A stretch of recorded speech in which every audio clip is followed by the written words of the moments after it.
Hello and welcome, friends. My name is Frenzy here, and today we're taking a look at a new mod, Kerbal Launch Failure. So if you like realistic mods, or mods that add some measure of realism, this is a really good one. This is something that kind of adds some variety, kind of takes away from just the kind of tedious launch after launch after launch with nothing really exciting happening, barring maybe some fatal error in your design. This makes it so even if you have a perfectly designed rocket, you can actually have launch failures. And I'm going to go in here. This is under the difficulty options that you can access this mod. And there's tons of features and things that you can do in order to, adjust or make it to fit what you want. Right now I have, just for the sake of this video, because I want to show you what some of the failures might look like, I have the initial failure probability as 100%. Again, this can totally adjust. So if you just want it at 1%, you can do that. If you want it a little higher, 10% maybe, that's something you could do. I think having it lower does kind of give you that sense of like realism. Launch failures tend to be fairly low, but having it in a lower area might be a little bit more interesting as well, because you do 20 launches and you have no problems, and then all of a sudden that one payload you had just totally fails. And so right now this is what we're going with here. Max altitude I have set to 0. I think by default it's set to 1, so that's something you can tweak and change as well. That's kind of interesting. I like it set to 0 because there's some things you can do to kind of help out whether or not you have a failure. Chance of failure propagation. So you can have it so if, one part fails, is there a chance that it goes to another part, which is, again, a big complex rocket that is interconnected. That's going to happen most likely. So you can have that delay between part failures, if you want to adjust that, mod enabled. If you decide, I'm just going to, for the sake of a launch or two, I'm going to go ahead and disable this. You can do that. So you can highlight the part failure, which we'll see, which is pretty cool.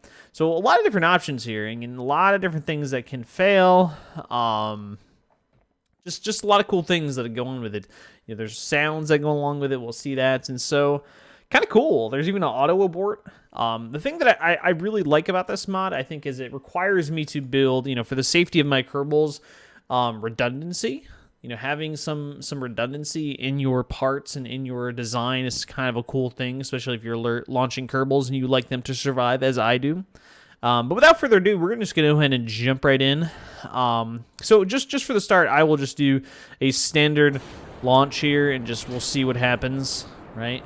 Something should happen. There's a 100% failure rate. Oh, yep, we see grid fins already failing here. All right, so again, this would be something that might affect me.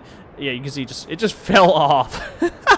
So, there's a lot of different ways this can kind of impact you, Now, if I were to go ahead and land this thing, like if I want to re-land my core stage here, I would probably have some significant issues. I do believe launch failure is only associated with launches. There's some other mods out there that we'll probably cover, like Dang It, which could potentially fail at any time, but this one is pretty lightweight. Very focused on the launch section, because that typically is when a lot of failures do happen. Let's go ahead and revert launch here. We'll see if we can get something else to happen.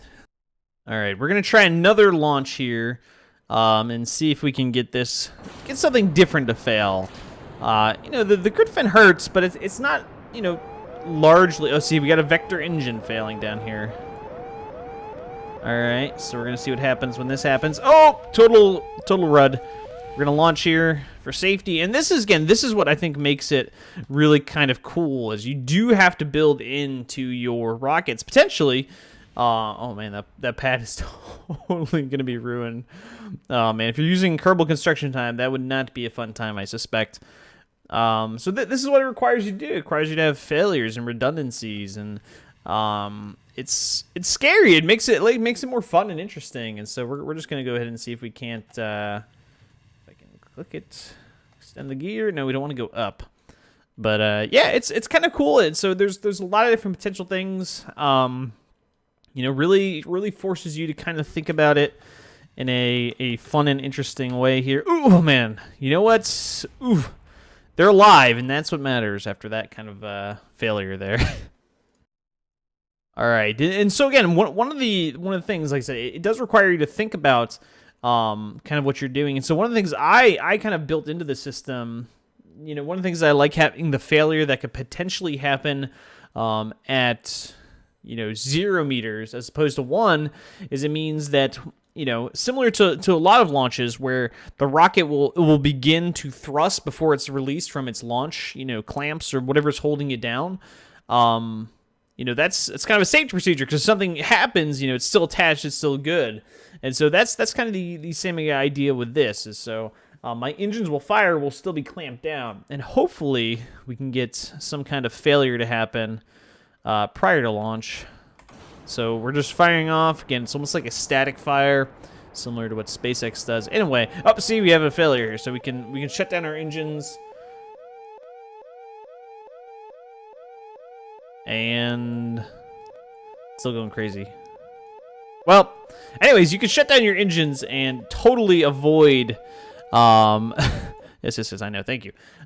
You can totally avoid this. So we successfully, we had a failure and we just aborted launch essentially. And so we, obviously we're using 100% fail rate, but if this was something you could do potentially with your you're just a standard launch, just 5 seconds, spend 5 seconds, clamp to the ground and let your engines fire and see if anything happens. And yeah, it's pretty cool. So definitely check out this mod. Just kind of a quick little mod overview today. We'll be back with some more following up on this. So definitely, if you like this video, tap that like button. That lets me know you're interested. If you'd like to see more, as well as the other things that I put on here on YouTube, definitely subscribe. And of course, comment down below if you guys want to see certain mods. If you have questions, I'm always happy to answer. And as always, I'll see you next time.